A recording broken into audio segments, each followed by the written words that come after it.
हरिः ॐ। शुक्लाम्बरधरं विष्णुं शशिवर्णं चतुर्भुजं प्रसन्नवदनं ध्यायेत् सर्वविघ्नोपशान्तये।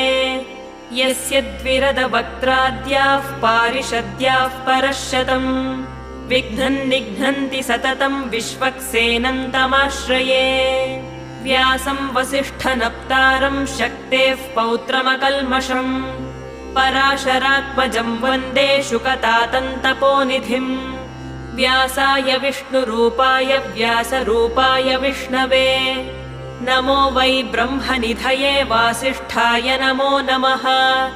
अविकाराय शुद्धाय नित्याय परमात्मने सदैकरूपरूपाय विष्णवे सर्वजिष्णवे।